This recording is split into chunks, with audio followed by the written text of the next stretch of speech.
Presenting The Complete. Orson Welles and the Mercury Theater on the air in The War of the Worlds by H.G. Wells. This is Orson Welles, speaking from London. as the third man. Stand by. We'll be on the air in 15 seconds, Mr. Wells. Yes, I know. Stand by, everybody. Mercury Theater on the air presents Orson Welles as Count Dracula in his own version of Bram Stoker's great novel, Dracula. What evil lurks in the hearts of men? The shadow knows.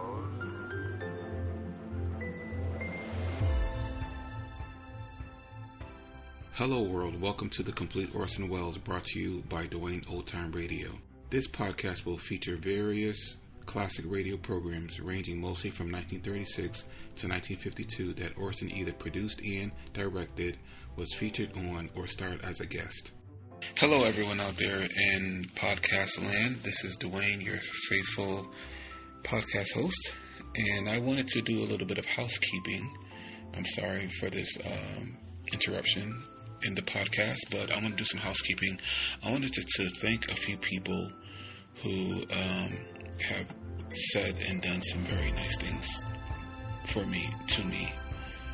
I want to thank, if you've been listening to my podcast lately, you've heard me add a donation notification to the beginning.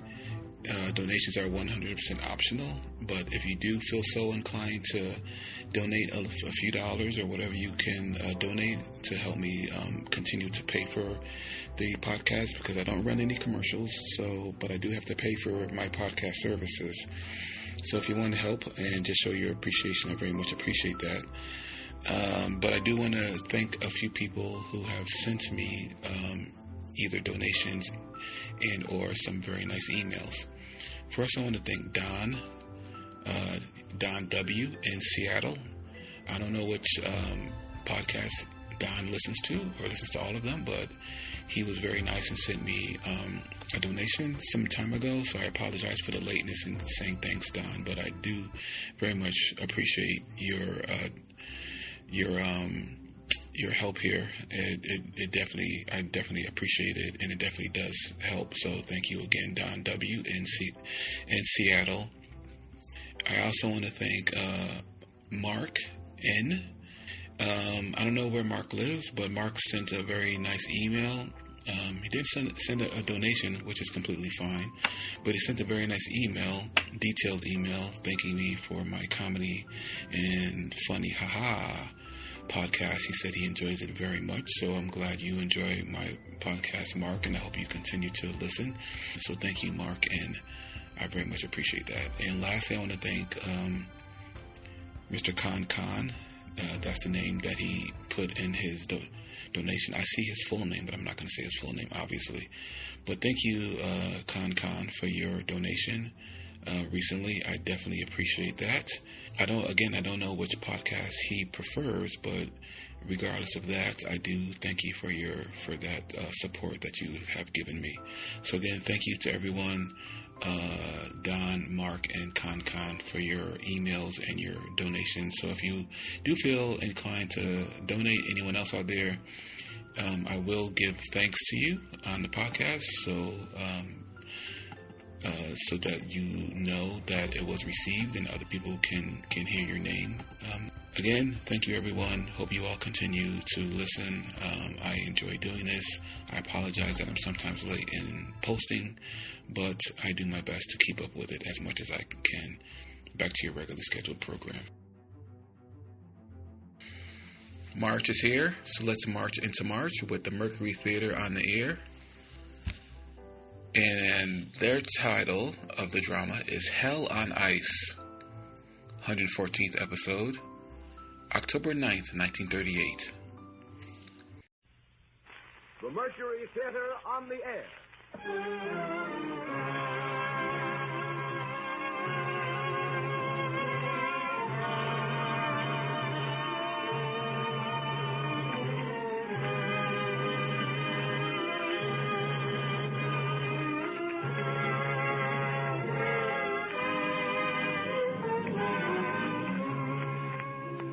The Columbia Broadcasting System welcomes you to the 14th program in its weekly series, featuring Orson Welles and the Mercury Theater on the air. Tonight, this brilliant Broadway company turns from their cycle of dramatized literary classics to relive for us the stirring adventure of recent history. It is Orson Welles' own adaptation of Hell on Ice by Commander Edward Ellsberg, the gripping story of a disastrous early expedition to the North Pole. My name is Melville. As retired chief engineer of our Navy, fair share of honors come my way. The engines and boilers which drove the Oregon 12,000 miles under forced draft to take her place in the battle line at San Diego were my creation. Since then, I've designed the engines for half the warships that show the American flag. But now, as I look back over my life, I can only humbly hope that the name of George Melville may be a little remembered as one who served under Captain DeLong on the last voyage of the steamship Jeanette.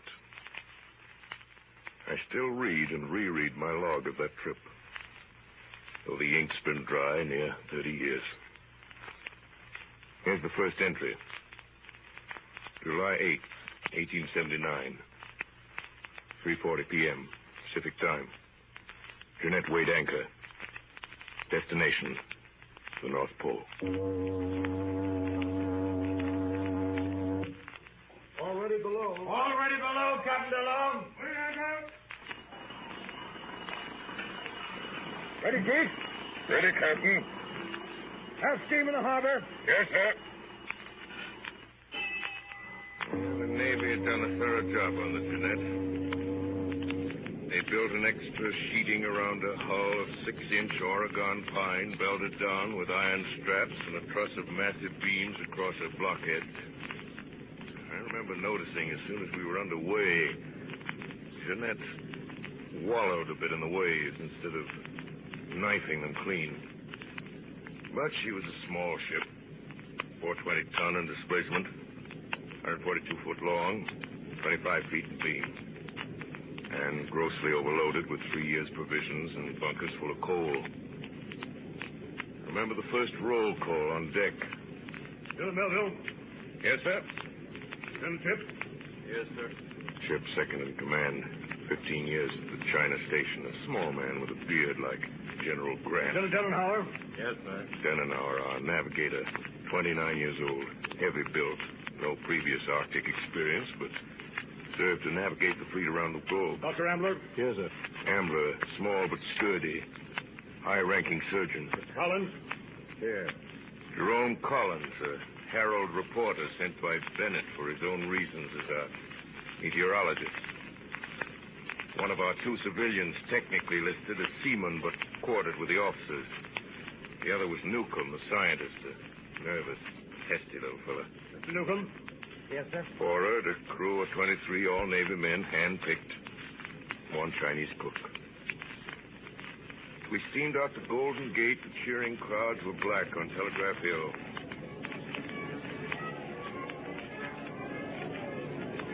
Mr. Melville, the captain wants to see you on the bridge, sir. All right. I'll never forget seeing him on the bridge together. George Washington DeLong. A scholarly appearing man with glasses. Commander of naval vessels for 20 years on the 7 seas. And by his side, with her pretty head flung back, Emma DeLong. Chief, I want you to meet Mrs. DeLong before she deserts her husband. How do you do? Glad to meet you, ma'am. Mr. Melville, tell me, what do you think of a husband who'd rather go off to the North Pole than stay home with his wife? Being a bachelor, don't know if I can say, Mrs. DeLong. Now, Emma, the chief will think you really don't want me to go. And now, George, something I have for you. No, stay here, Mr. Melville. I want you to be a witness. A silk flag. Mm-hmm. I want you to unfurl it at the point farthest north. The point farthest north. The North Star, George. I'll watch it, and we'll be looking at the same thing. Things equal to the same thing. Remember your geometry, Captain? I remember. Well? Chief, take care of him.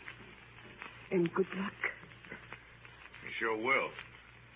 I'll ride over to the yacht with you. For a few brief minutes, the Jeanette rolled in the swells while our starboard whaleboat was man-lowered and shoved off, carrying towards a lone yacht which now lay off to our quarter, Emma DeLong and her husband. A brief embrace, and DeLong, balancing himself on the thwarts, handed his wife up over the low side of the yacht. Another moment, and seated in the stern sheets of the whaleboat, DeLong was once more simply the sailor. Sharply, his commands traveled across the waves, and our whaleboat came back to us, rounded to under the davits, and was hoisted aboard, and then we got underway. For a few minutes, with strained eyes, I watched a white handkerchief fluttering across the water at us, and it faded in the distance. For our passage to Alaska, there's not much in my journal. August 2nd, with the aid of a towhook baited with salt pork, our scientist Newcomb bagged an albatross. Crew none too pleased. The ancient superstitions of the sea persist even to the day of steamships. August 14th. Course set north by northwest, through Bering Straits and into the Arctic Sea, and off the coast of Alaska toward Wrangel Island. September 2nd. Stray ice drifts sighted 2 miles to port. September 4th. Ice floes increasing. Surprising for this time of year. September 6th. Ice hole! Ice hole! Captain!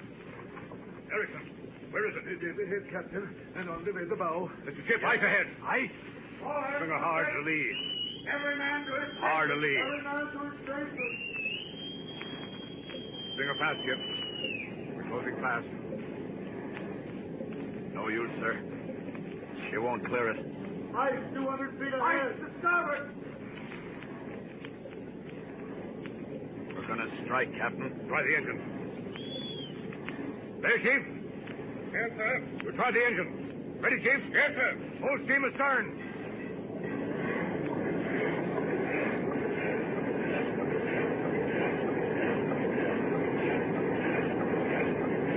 No use, Captain. He's on it.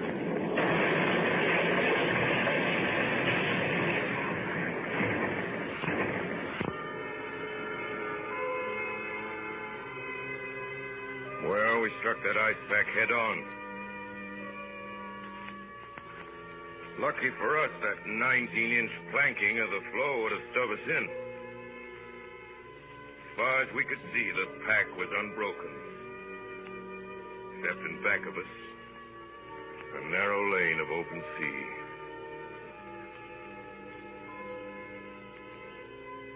Supper that night was a somber meal. Here was ice only 240 miles north of Siberia, latitude 71 degrees, 30 minutes, where it had no business to be at this time of the year. Finally, the captain, chewing earnestly away on his mutton, broke a silence that was almost as solid as the ice pack.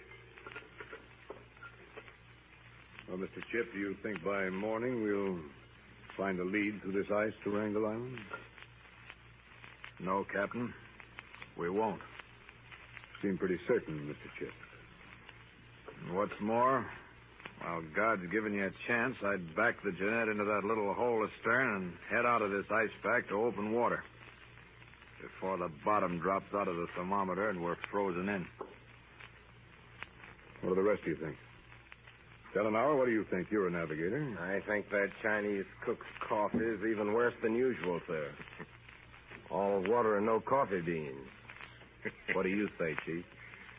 Maybe our Sam's saving coffee in case the ice pack holds. Collins here seems to be able to drink his. What I drink is my own affair. Oh, don't take it so hard, Collins. Yeah, Sam. Yes, sir? Sam, you call this coffee? It tastes like the Arctic Ocean. All same water make coffee? Scoop up in pails? I thought so. Doctor, how about that? Salt water coffee. You can't use salt water, Sam. You've got to distill it. Well, we'll all be done with the scurvy before we're off this ice. We're not on it yet, Doc. A heavy gale would break up this pack. And break the Jeanette along with it. Well, what better can we do, Mr. Chip? We can back out this lane and then head east. A whaler will stay in open water further north than this on the Alaska side. No use, pilot. We're not whaling and we'll not go east. We're heading for Wrangel Island. And it's our only chance to make the pull. More coffee, anybody? Next morning, it was too late. During the night, the temperature fell to 23 below. Young ice forming over the open patches of water cemented together the old pack with the Jeanette stranded in the middle. At noon, we were ordered to the captain's quarters. Gentlemen, it looks bad. Tied up in the ice before summer's over. We've got to break loose. Chief, how long will it take to get steam up? For half hour, sir. Rake the fires and hurry it up. Down an hour? Yes, sir. Take soundings of the ice. Get the direction of its drift. Yes, sir. Chip, pick your men from the crew and prepare to dynamite the ice around the rudder. We'll try it, sir. The next 3 hours, we nearly tore the engines off their bed plates and the smoking thrust block off its foundation while the Jeanette rammed, squeezed, backed, and butted her way through the ice. Go ahead!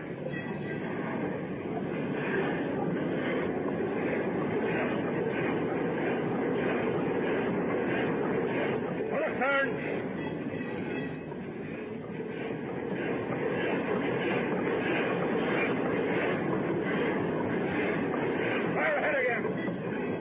Steam!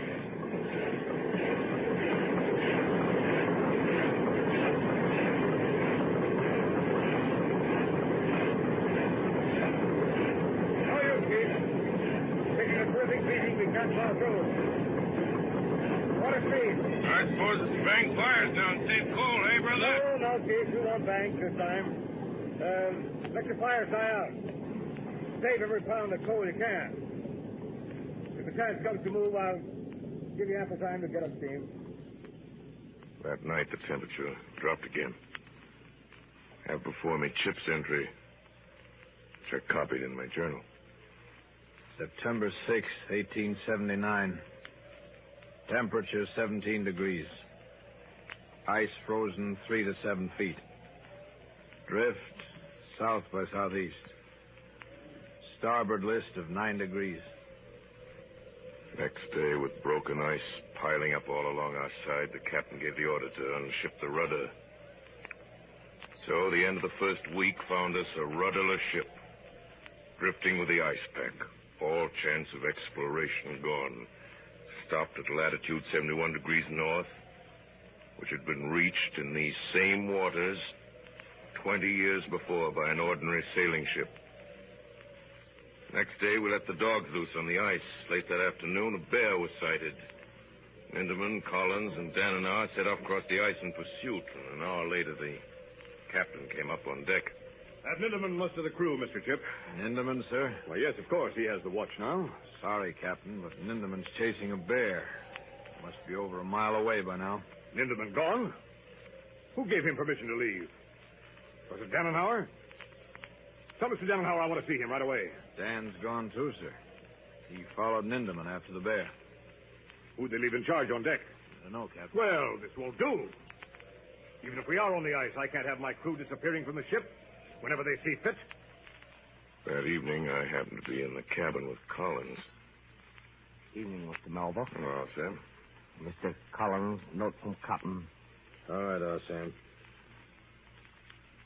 I said all right. Yes, sir. Very well, Mr. Collins. Well, I wonder what's on His Majesty's mind tonight. Hereafter, no one will leave the ship without my permission except in an emergency. A bear is not an emergency. Please initial this and return. George DeLong, Captain. There it is, Chief. I'm trapped. What? I'm a newspaper man, not a sailor. Back in the States, my brother warned me I shouldn't ship on this cruise as a seaman. Like a fool, I didn't believe him. Now it's happened. And I'm trapped. Trapped? What's ailing you, Collins? We're all trapped in the ice. You're no worse off than the rest of us. No, it's not the ice, Chief. The captain. You're all right. You're an officer. But I'm signed up as a seaman. He's got me just where he wants me. Oh, don't be a fool, Cop. Don't you live in the cabin, mess with the officers, muster with the officers? What more do you want? Some gold lace on your sleeve? But look at this order. And delivered by a Chinese cook. That order hits me and every other man on board as much as it does you. That order's aimed at me. But he can't persecute me. I'll show him.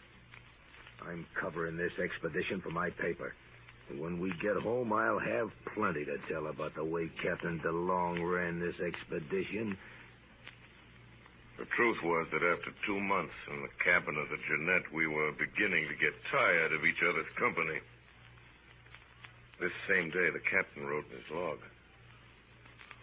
Same faces at every meal. The same irritations pricking our nerves. The same routine day after day. No shore leave. No ports to visit.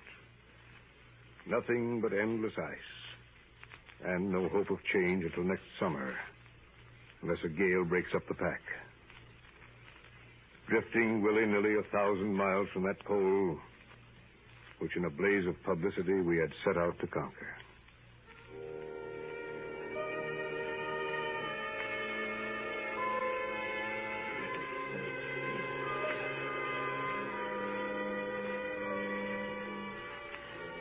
September passed, and the gales we had hoped for failed to materialize.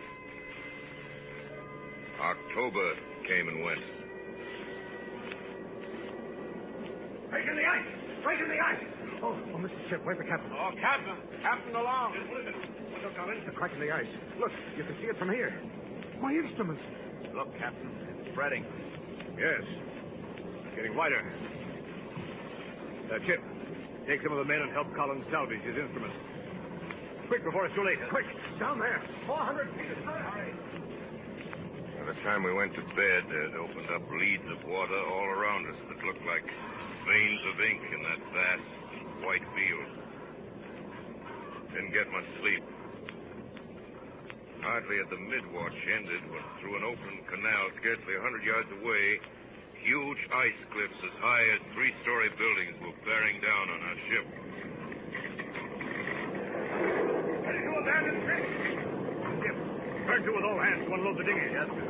Provision. Send a hand, Pete. Yes, sir. Collins, fetch your instruments. Yes. Dan, my log and the record. Yes, sir. Nearer crept that mass of shrieking ice.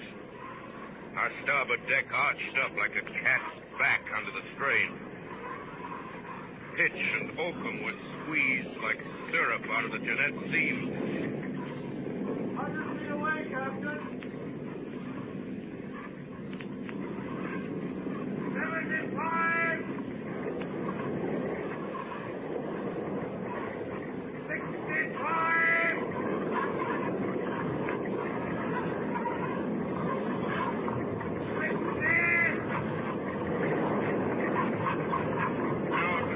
50 feet away from us.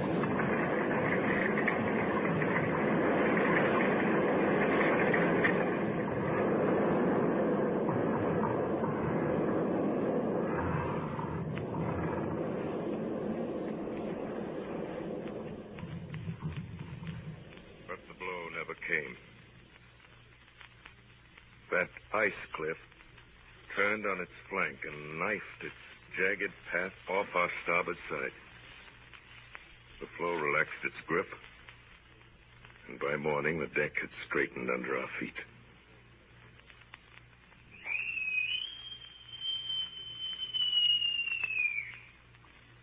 All right, everybody.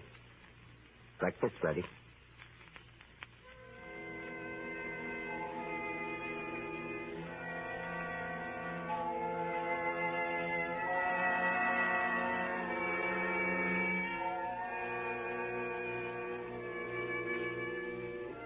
And then began our unchanging round of dreary days.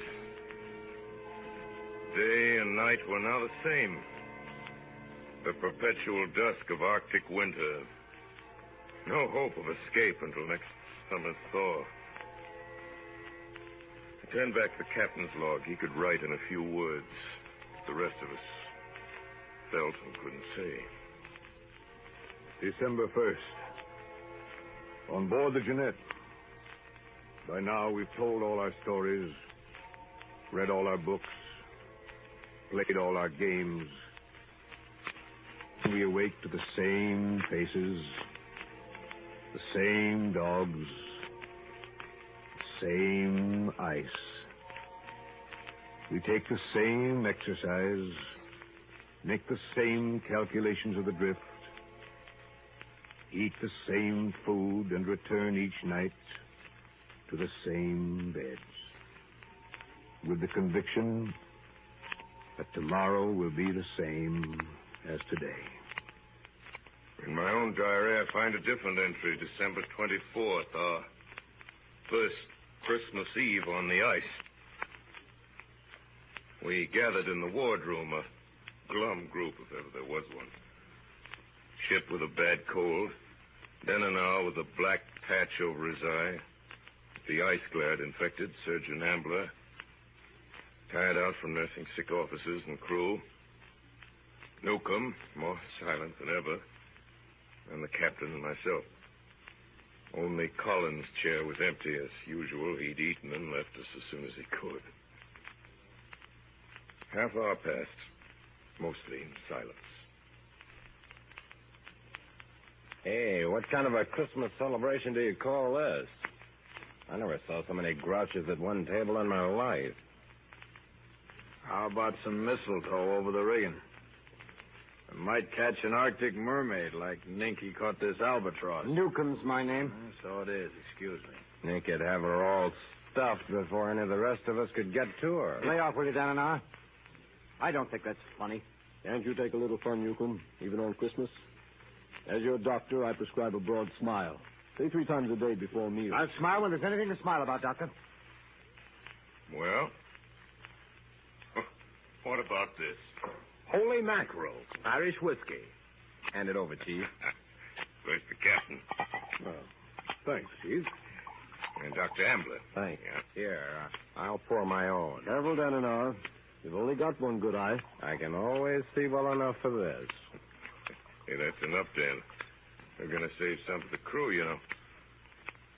Well, Newcomb, how about you? What's it like? Is it good whiskey? Give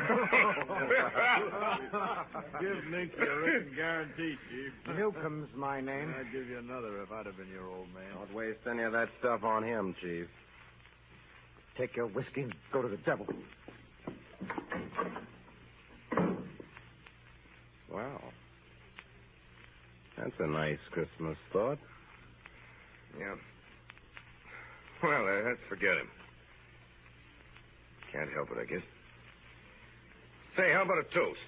If anyone proposes James Gordon Bennett, I'll follow Ninky. Chip's got one. I can see it fizzing. Yes, I have. I propose a toast to Emma DeLong. Thank you, Chip. I couldn't say it, but I was thinking that, too. Emma DeLong. Emma DeLong. Well, now, gentlemen, I have a toast. To the Jeanette. And next summer, her safe passage to the pole.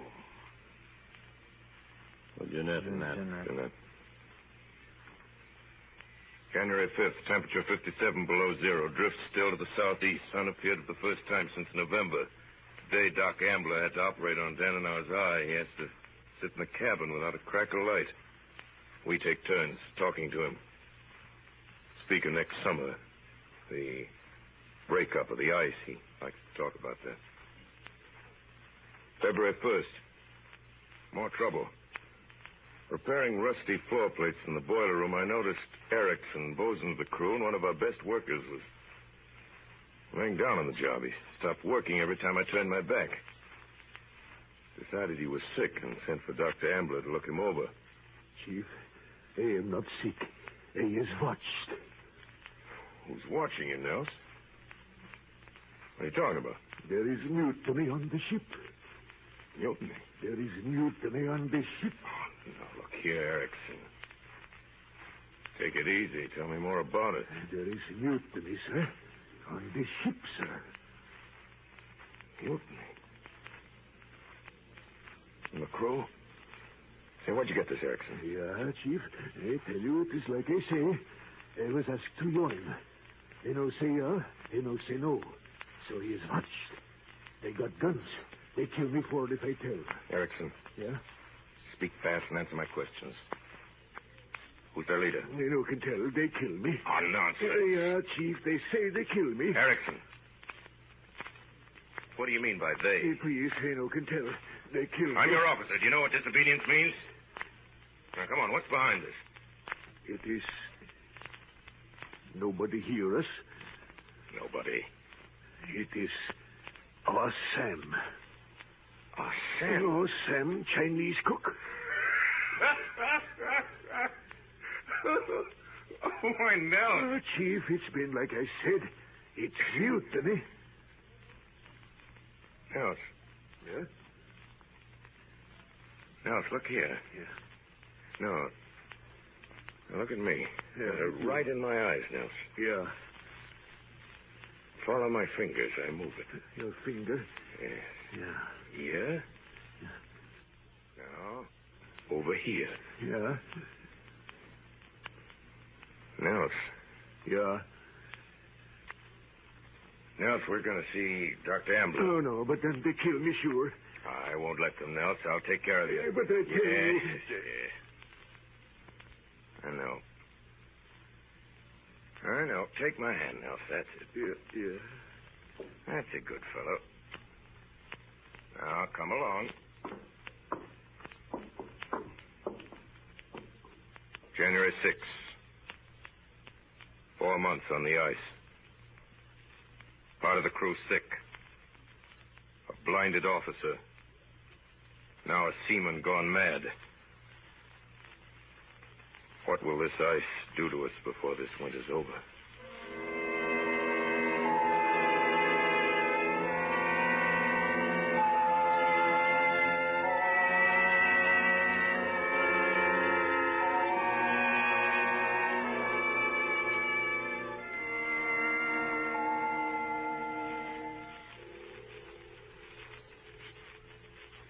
You are listening to a CBS presentation of Orson Welles and the Mercury Theater on the Air in an original adaptation of Hell on Ice by Commander Edward Ellsberg. We pause a moment for station identification. This is the Columbia Broadcasting System.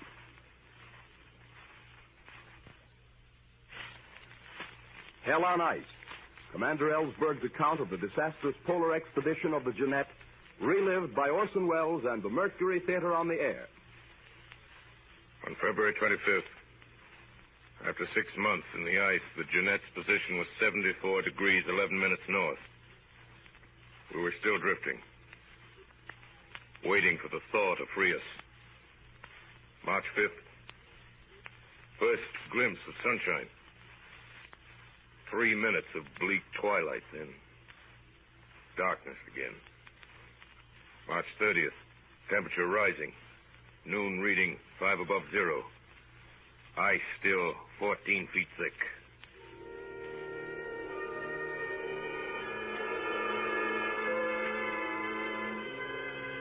So June ended. July came with a fog and chilling mist. Our hopes for what the summer sun would do are beginning to fade. Temperature rises, then drops again. We find rifts in the ice at sundown and see them knit again overnight. The day grows shorter and with immense tempers. Half the men aren't speaking to the other half.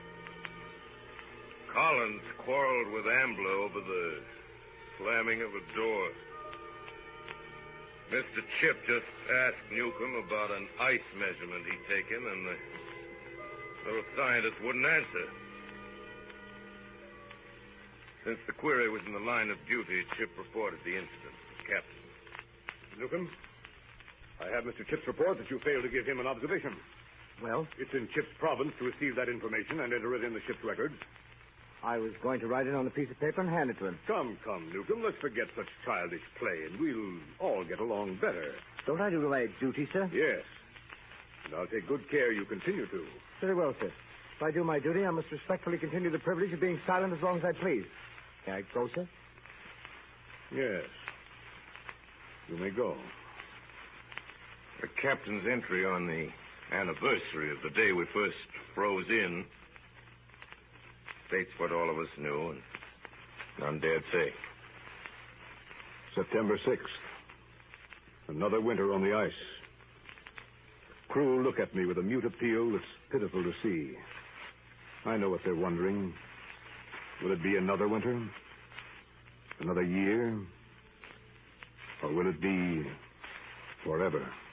But none of us talk about that.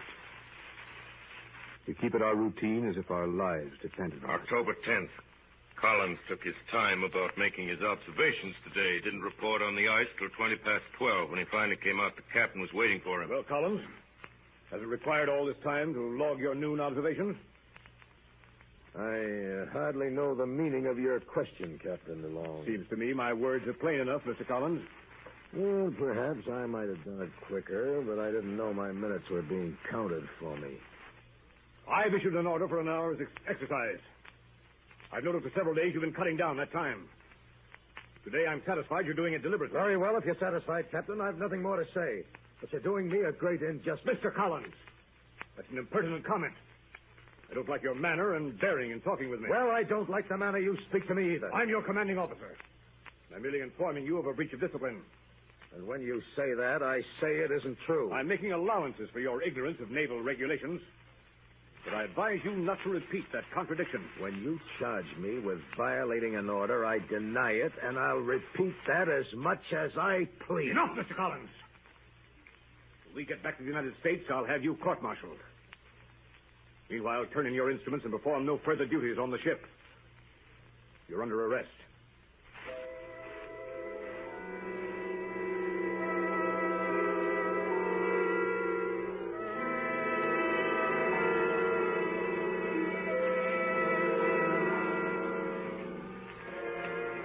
That second winter, the temperature reached 59 below. Scurvy set in. 8 men down with frostbite.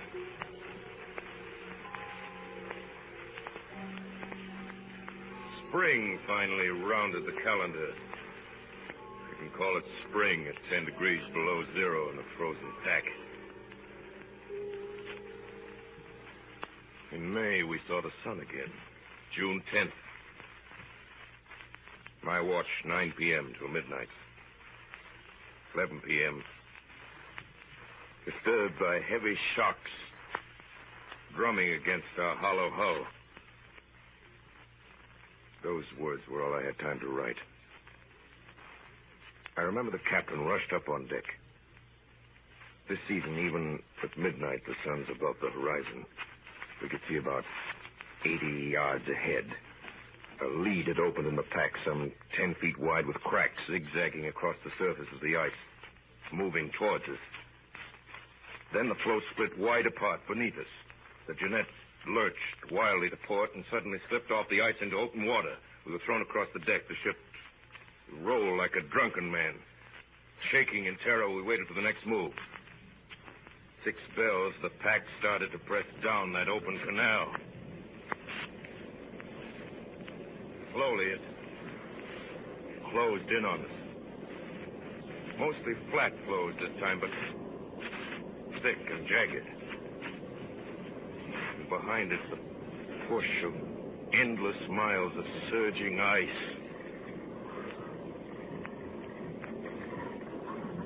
On came the pack.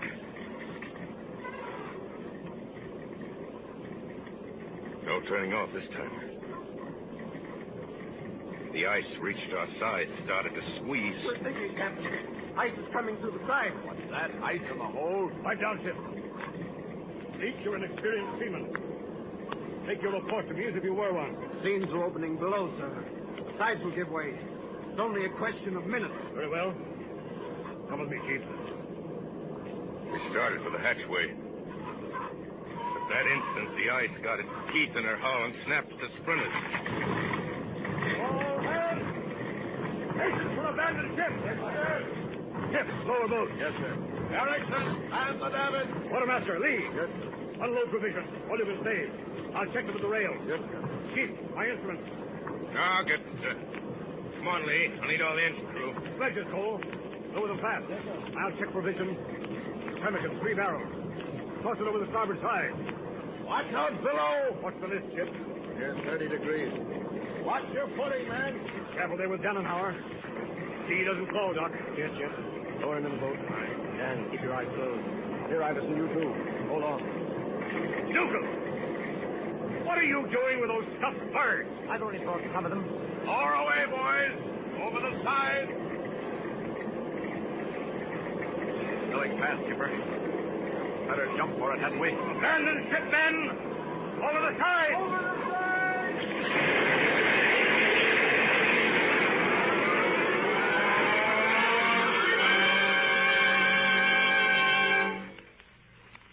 The last to jump was the captain. Scattered over the ice like flies, we watched the doomed Jeanette. She lay far over on her beam's end. The smokestack broke off at its base. A crumbled deck bulged upwards. She slowly rose upright over the pack. The black hull began to slide down through the crack. Her yards banging down on the ice, stripped from the masts. Finally, the top foremost plunged through the ice, and the Jeanette, silent now, slipped down to her Arctic grave. The situation was now desperate. Truly desperate. 33 men cast away on drifting ice floes. Our fate totally unknown to the world we'd left 2 years ago, beyond possible reach of relief. 500 miles away lay the Lena Delta. June 17th, 6 p.m. We made our start, course due south. First day's journey was a nightmare. Men and officers harnessed together, tugging at their far ahead, planting black flags to mark our course. Sledges sinking in weak ice. Men wading through slush up to their knees. Dannenhauer, blind but pulling on a rope, fell in open water. Pulled him out before he went under the ice. Lee and Erickson collapsed in their harness. One sledge used for dragging the sick. Chip, all in, tried to fling himself from the hospital sledge to save us weight, but we strapped him in. Chip cried like a baby at adding to our burden. Unloaded and ferried over open water. Dogs drowned as cutter overturned. Only saved Snoozer, my favorite. By morning, reached our 2-mile flag. Tried to get some sleep. On again at evening when the ice firmer. June 23rd. At dawn, the first sledge reached Ambler's 12-mile flag.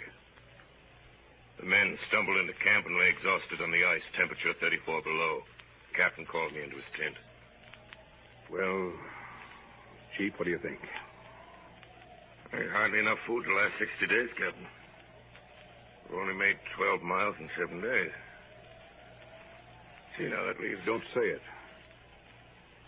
There's something else I think you ought to know. With Dan and Chip knocked out, you're the only officer left I can confide in outside of Ambler. He's got his hands full with the sick. That doesn't sound like good news. Well, shoot, brother. In 6 days, we've made 12 miles south. Right? Just about, sir. Well, we're 20 miles further north tonight than the day we started. What? Oh, wait, Captain. Let me get this straight, you see. We're north of where the Jeanette sank? 20 miles.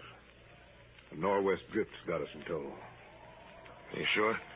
You saw me shooting the sun, 2 meridian, altitude, and a couple of Sumner lines, and they all checked. I'm sorry I had to spill it, but Some officer must know where we are, in case something happens to me. Sure, Captain. Sure, I'm trying to clip my breath, but I'm all right now. Don't tell anyone else. The men found out I couldn't get them to lay a hand on another sled. Yeah. They just sit here and wait to die. Got a plan, Captain. What is it? Yeah. Look at this map. Back here is where the Jeanette sank. And here's where we are today. That's right. 77 degrees, 43 minutes north.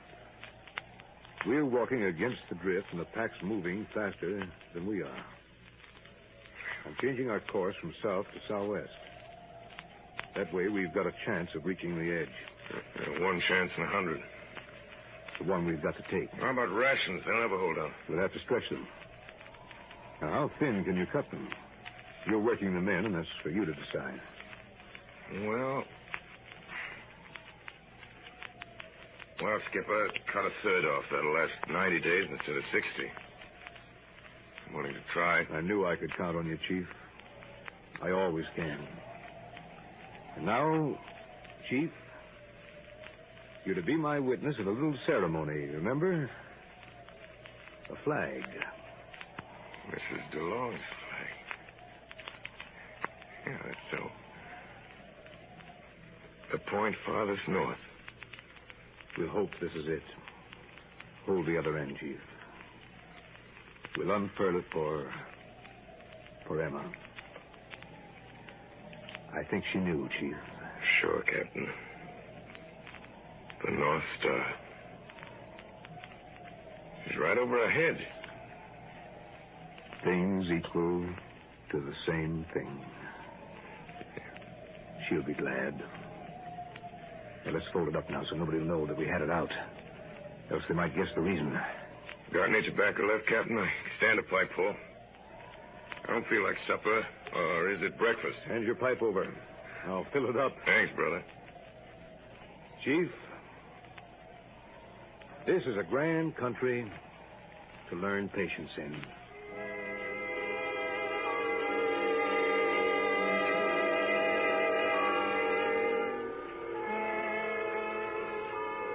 For 91 days, we struggled on over the ice going southwest, now towards the Lena Delta. Through fog, day after day, ferrying across leads, pulling through slush our clothes, constantly soaked in ice water. The most we covered in one day was 6 miles, some days not more than 2. And then growing weaker every day from frostbite and scurvy. On September 9th, 91 days after the sinking of the Jeanette, we reached the edge of the ice in the open sea. Crawled into camp, and then DeLong mustered his crew, called the roll for the last time. That night he held divine service. Even the sick joined in. Only Collins stayed in his tent. Thank God for thy mercies. We pray thee for deliverance to our homes and to thy continued service. Amen. Amen. Eternal Father, strong to save, whose arm hath bound the restless wave, who bids the mighty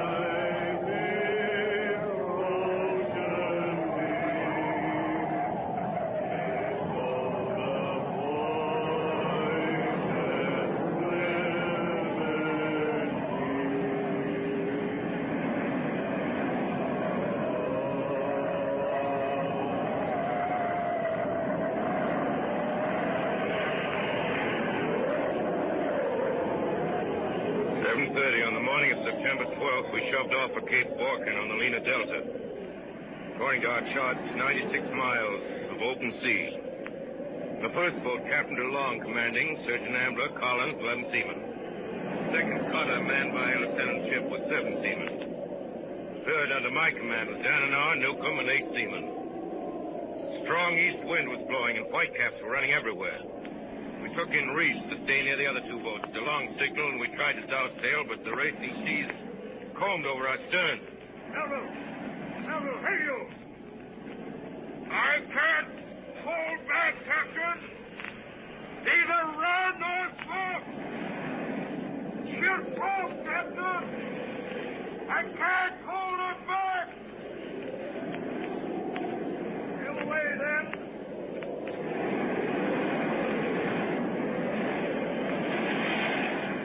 By evening, the sea was running mountainous. Our little boat rose dizzily to every crest, plunged down in the trough as the wave rolled by.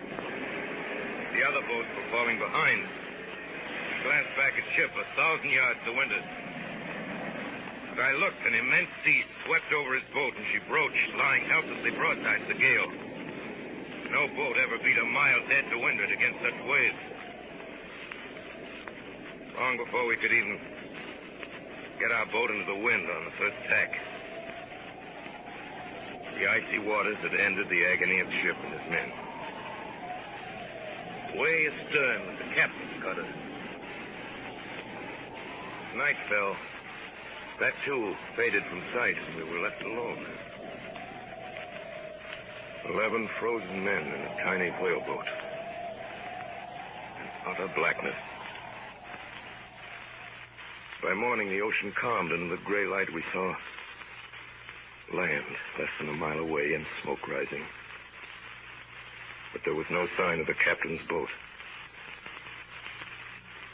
The story of the last days of Captain DeLong and his men was pieced together many months later from the captain's diary and the ship's papers that were found in his camp.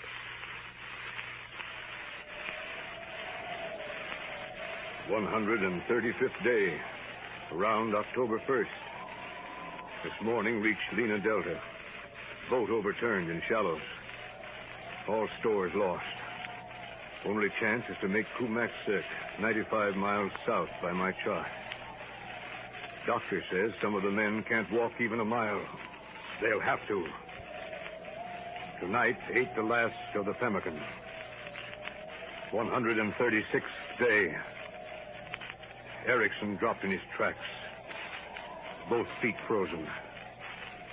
Flesh falling off in his boots. We cut him some crutches out of driftwood. Let me stay, Captain. Don't move me. My legs is killing me. Oh, crutches no use. They won't only die quick. Get up, Erickson. You think I'm going to leave you? Up or I'll carry you. Oh, please, Captain. Up, I tell you. We're going on.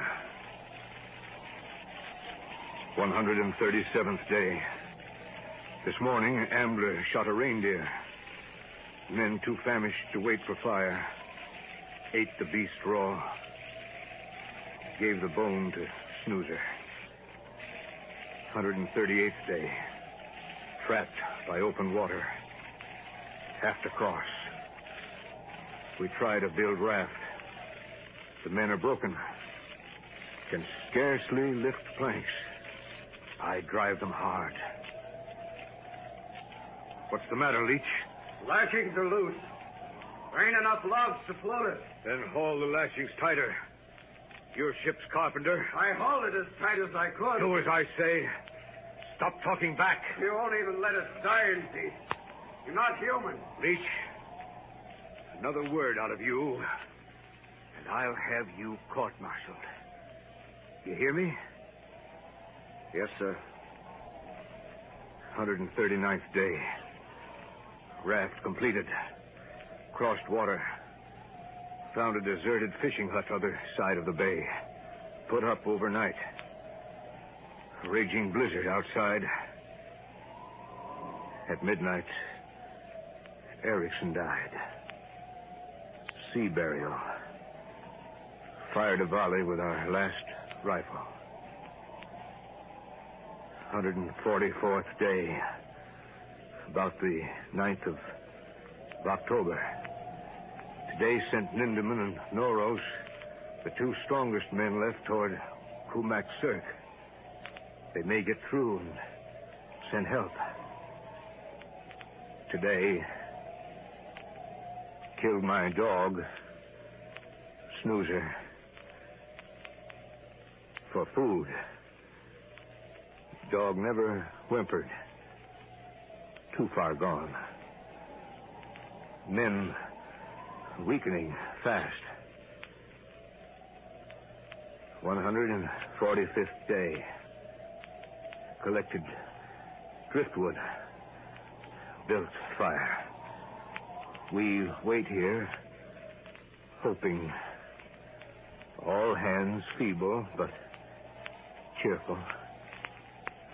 God help us. 147th day. Still no game. One spoonful of glycerin for food. After supper, all united in saying Lord's Prayer. 152nd day. Alexei dying. Doctor baptized him. Mr. Collins' birthday. 40 years old. Food, willow tea, and 2 old boots. 153rd day. Calm. Mild. Snow falling. About sunset, Alexei died. Covered him with ensign and laid him on a crib. Lee dying. Our Sam dying. Doctor rubs their hands to keep them warm. 156th day. Found Leach dead in the morning. Still sitting up between the doctor and myself. Iverson laughs. Laughs. His mind is gone. Too weak to carry the body out on the ice. 157th day. Near the end of October. Very little hope. Said part of the divine service. At sunset, our Sam died. He still leans over his kettle. We can't move him. 160th day. Dressler died during the night. Ambler, now weakening. God, help us. 164th day. Iverson's laughing stops. Ambler crawls over to him. Feels his pulse. Dead. 167th day. Mr. Collins dying.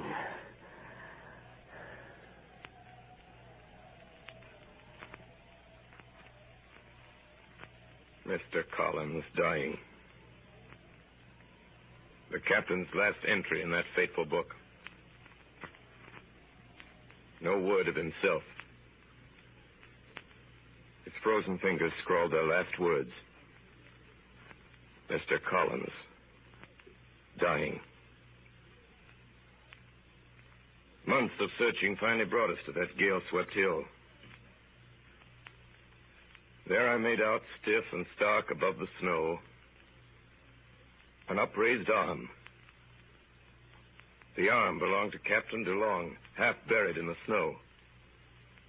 I figured he'd tossed his journal to safety on higher ground, and his stiffening arm had frozen in that gesture. I was right. The journal was just above, and his face was calm as if his work was done.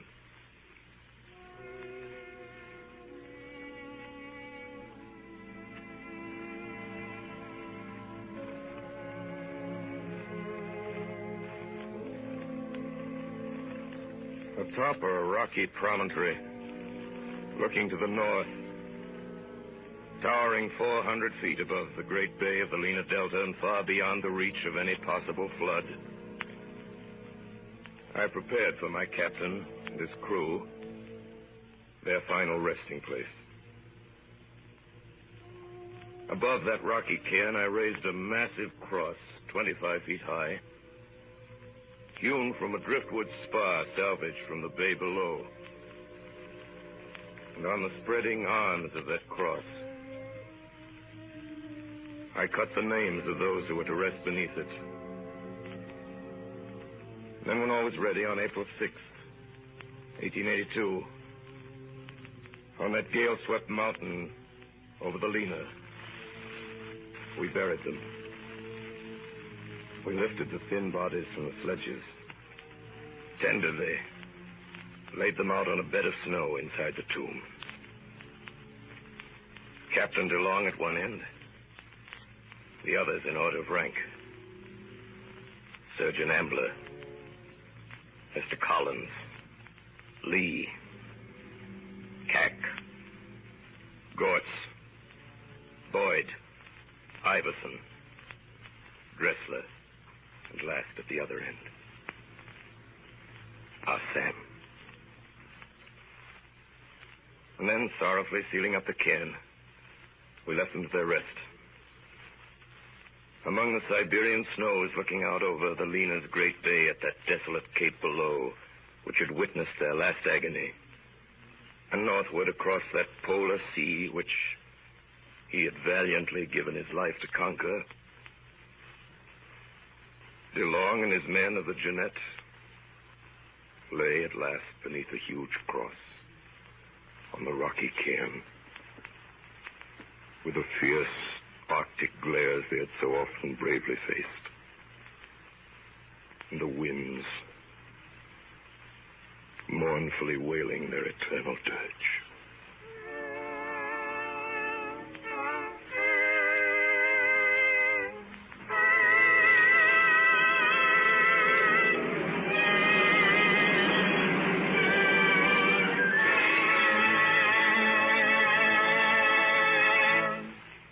Tonight, the Columbia Broadcasting System has brought to its coast-to-coast audience a reenactment of the early expedition to the North Pole as dramatized by Orson Welles and the Mercury Theater on the Air. The play was adapted from Commander Edward Ellsberg's historical account of the saga of the Jeannette, as told in his book, Hell on Ice. This was the 14th consecutive broadcast in the weekly CBS series featuring Broadway's newest and most widely acclaimed theatrical producing company on the air. Orson Welles adapted the story for radio and directed the entire production. In the cast tonight were Thelma Schnee as Emma DeLong, Clayton Collier as Lieutenant Chip, Joseph Cotton as Lieutenant Dannenauer, William Allen as Dr. Ambler, Frank Reddick as Ah Sam, Howard Smith as Collins, Al Swenson as Erickson, Ray Collins as Captain DeLong, and Orson Welles as Lieutenant Melville. The original music was composed and conducted by Bernard Herrmann, and Davidson Taylor supervised the production for CBS. This is Dan Seymour speaking.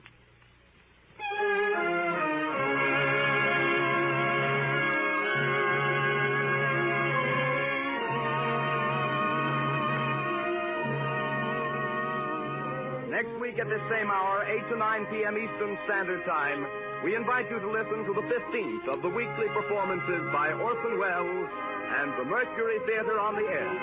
This is the Columbia Broadcasting System.